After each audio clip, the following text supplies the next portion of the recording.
The fluorescent lights above my hospital bed pulsed in rhythm with my headache.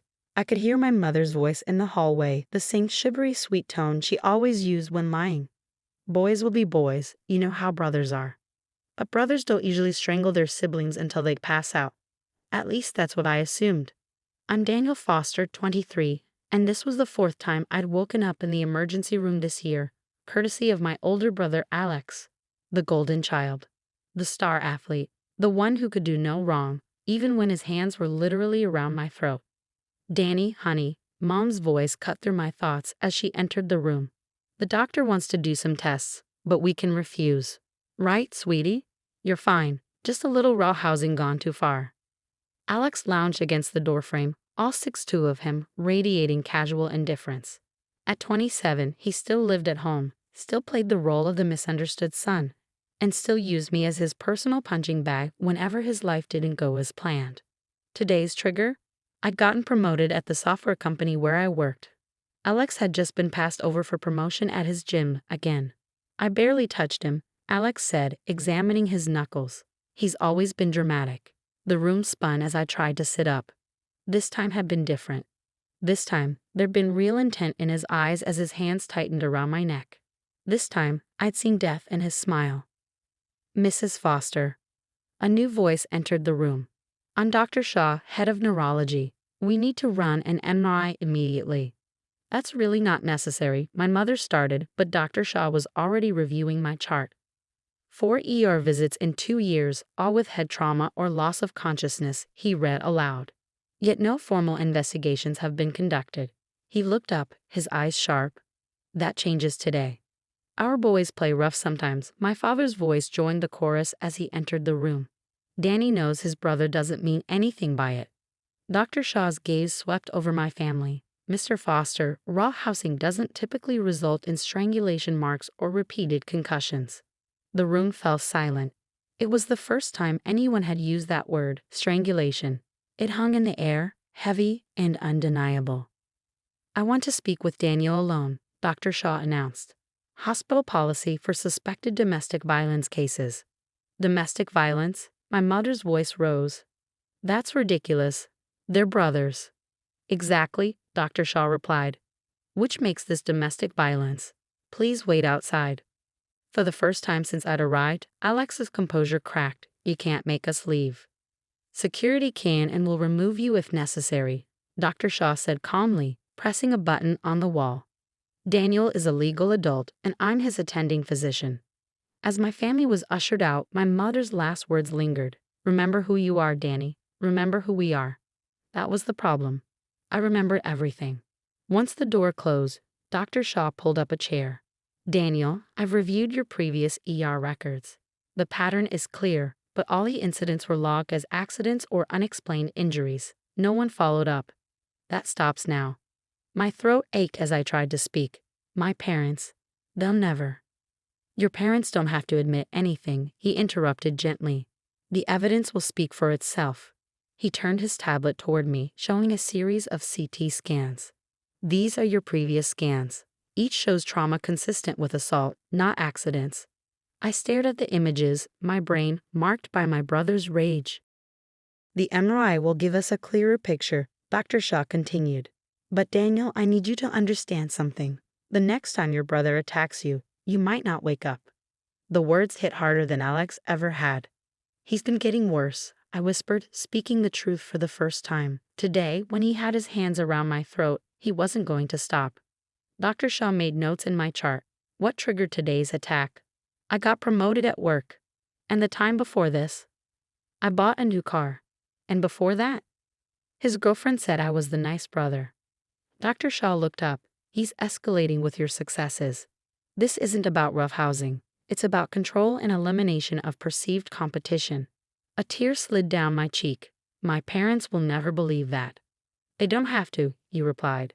The MRI will show us everything we need to know. And as your doctor, I'm mandated to report clear patterns of assault. For the first time in years, I felt a glimmer of hope. What happens next? First, the MRI. Then you'll meet with our patient advocate and a detective who specializes in domestic violence cases. He paused. But Daniel, you need to be prepared. Your family will fight this every step of the way. I thought about Alex's hands around my throat, my mother's practiced excuses, my father's silent enabling. I thought about the next time, and the growing certainty that there wouldn't be another time after that. I'm ready, I said, my voice stronger than I expected. I don't want to die for their denial anymore. Dr. Shaw nodded, standing to prepare for the MRI. Remember, from this moment on, you're under the hospital's protection. Your family can't force you to leave or withdraw treatment. As they wheeled me toward the MRI room, I caught a glimpse of my family in the waiting area. Alex's face was dark with rage, my mother was crying, and my father stared straight ahead, already crafting their next story.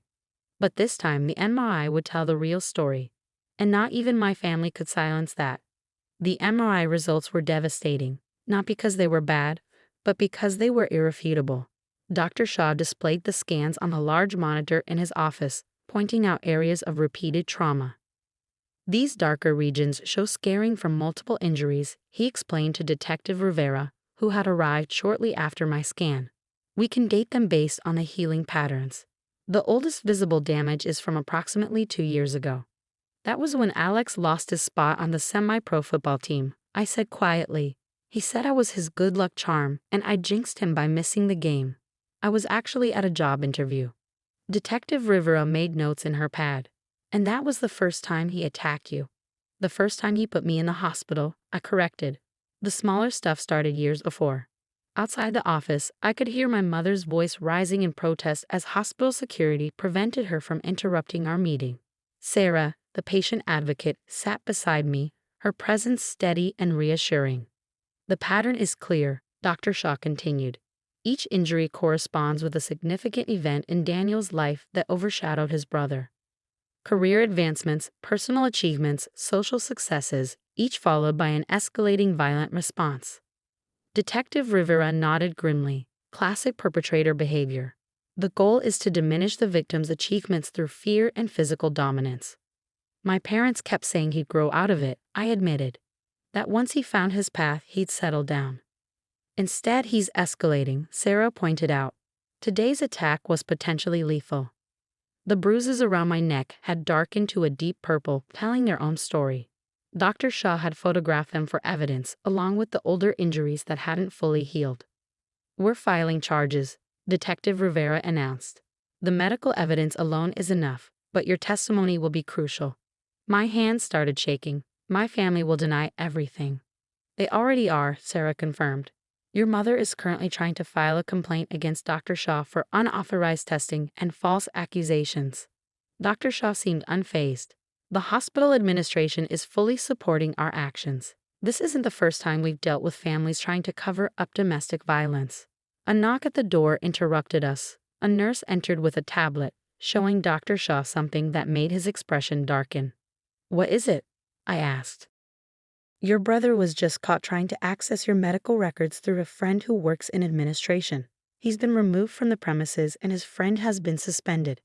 My throat tightened. Alex was trying to destroy the evidence, just like he tried to destroy me. This actually helps our case, Detective Rivera said. It shows consciousness of guilt and attempted tampering with medical records. The next few hours passed in a blur of statements and photographs. I described every incident I could remember, watching Sarah and Detective Rivera exchange glances as the pattern of escalation became clear. Where will you go after discharge? Sarah asked. You can't return home. I have an apartment, I replied. I never told my family where it is. I've been pretending to still live at home while saving money to move across the country. Detective Rivera looked up sharply. Smart. When were you planning to leave? Next month. I got a job offer in Seattle. I hadn't told anyone about that yet. It was supposed to be my escape plan. We need to move up that timeline, Dr. Shaw said. Once the charges are filed, your brother's behavior will likely escalate further. As if on cue, my phone buzzed with a message from Alex. Hope you enjoy being an only child because you're dead to this family. I showed them the message. That's a threat, Detective Rivera said, photographing my phone. We'll add it to the charges. A commotion outside drew our attention. Through the office window, I could see my father arguing with security while my mother sobbed dramatically. I'll handle them, Detective Rivera said, standing. Sarah will help you with the restraining order paperwork. As she left, Dr. Shaw turned to me. Daniel, what you're doing takes extraordinary courage. Many victims never find the strength to break free. I don't feel strong, I admitted. I feel terrified. That's because you're smart, Sarah said. Fear keeps us alive, but it shouldn't keep us captive. My phone buzzed again. A message from my mother. How could you do this to your brother? To your family? We gave you everything. Everything except safety. Everything except peace. Everything except the right to live without fear. I blocked their numbers, ready to start the restraining order paperwork. Sarah asked gently. I looked at the MRI scans still displayed on the monitor, the scientific proof of years of abuse, the evidence my family couldn't explain away or deny. Yes, I said. I'm ready to live. Outside, I could hear Detective Rivera reading my brother his rights. My mother's wails echoed through the hallway. My father's angry voice demanded a lawyer. But for the first time, their voices didn't make me shrink. The MRI had told my truth, and now I was free to write my own ending. 3 months later, I stood in my Seattle apartment, unpacking the last of my boxes. The rain tapped against the windows, a soothing rhythm so different from the tense silence of my family home. My phone buzzed, a text from Dr. Shaw checking in, as he did every few weeks. Court date next week, you ready? The preliminary hearing had gone exactly as expected. Alex had pleaded not guilty, while my parents painted a picture of brotherly rawhousing gone wrong. But the MRI scans told a different story, one that not even the expensive lawyer they hired could explain away. Ready as I'll ever be, I texted back. My new life in Seattle had become my sanctuary. My tech company had been surprisingly supportive, expediting my transfer when I explained the situation. My team leader, Marcus, had even helped me find an apartment in a secure building with surveillance cameras. Your safety is non-negotiable, he'd said. We protect our own here. The concept of protection without conditions was still foreign to me. Back home, protection meant silence. Here, it meant security systems, witnesses, and people who believed me. A knock at my door made me freeze until I heard Sarah's voice. She'd flown in to help prepare for the trial, another kind of protection I was learning to accept. Brought dinner, she called through the door, waiting for me to check the peephole before opening it, a habit she'd helped me develop. Over Thai food, we reviewed my testimony. Remember, she said, you're not just telling your story for yourself. You're telling it for everyone else trapped in family violence. My phone buzzed again. This time, a message from my mother through her lawyer. It's not too late to drop the charges. We can still be a family. Sarah saw my expression. They're getting desperate. They should be, I replied, showing her the security footage Detective Rivera had sent earlier. It showed Alex trying to break into my old apartment back home, not knowing I'd already moved. The prosecutors adding attempted breaking and entering to the charges. How does it feel? Sarah asked, seeing him face consequences for the first time. I considered the question. Terrifying. Liberating. Sad. I pushed my food around. Sometimes I miss them, the family I thought we were. Then I remembered that family was never real. That's normal, she assured me. You're mourning the family you deserved, not the one you had. The next week passed in a blur of preparation. Dr. Shaw flew in to testify, bringing updated scans showing how my brain was finally healing without constant new trauma. Detective Rivera presented a timeline of escalation, including Alex's recent attempts to find me. When it was my turn to testify, I saw my family in the courtroom for the first time in months. My mother's face was tight with barely contained fury. My father wouldn't meet my eyes. Alex sat between them, his expression blank until I began describing the last attack. He said successful people don't need to breathe. I testified, watching the jury's reaction, that he was doing me a favor, teaching me my place. Alex's mask slipped, just for a moment, but the jury saw it. They saw everything. The verdict came 3 days later, guilty on all counts. The judge's sentence included jail time, mandatory psychiatric treatment, and a permanent restraining order.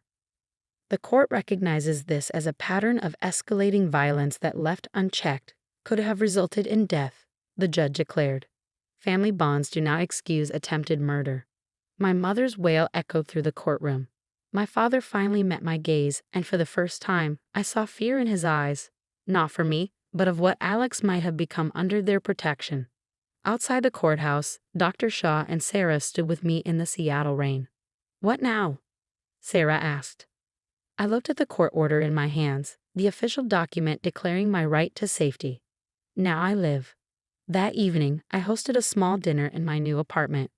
My Seattle team leader Marcus came, along with Dr. Shaw, Sarah, and Detective Rivera. They'd become my chosen family, one built on protection rather than possession. To freedom, Dr. Shaw toasted. To truth, Detective Rivera added. To the MRI, I said, managing a smile. The only witness they couldn't silence. Later, alone in my apartment, I opened my laptop and began typing. Dear future self, today I chose life over family loyalty.